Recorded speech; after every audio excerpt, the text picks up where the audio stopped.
கமலஹாசன் நாடாளுமன்றத்தில் மாநிலங்களவை உறுப்பினராக இன்று பதவியேற்றார்.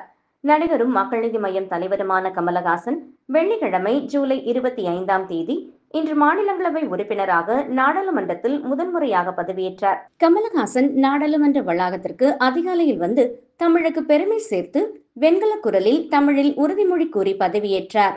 பதவியேற்புக்கு முன்னதாக பேசிய அவர், நான் பதவியேற்று என் பெயரை பதிவு செய்ய போகின்றேன். ஒரு இந்தியனாக நான் என் கடமையை செய்வேன் என்றார்.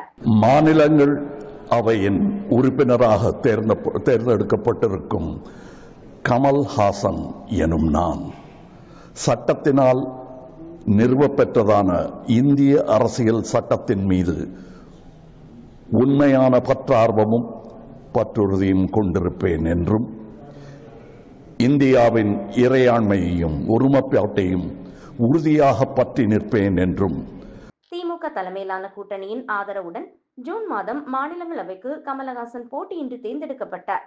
பதவியேற்பதற்கு முன்னால் கமலஹாசன் மீனவர்கள், விவசாயிகள், நெசவாளர்கள் என்று பலதரப்பட்ட மக்களின் கோரிக்கைகளை அறிந்து கொண்டு டெல்லி பயணப்பட்டிருக்கிறார். பல தலைவர்களையும் சந்தித்து அவர்களுடன் உரையாடினார். தேர்தலுக்கு முன்னர் தான் தலைவர்கள் மக்களை சந்திப்பார்கள்.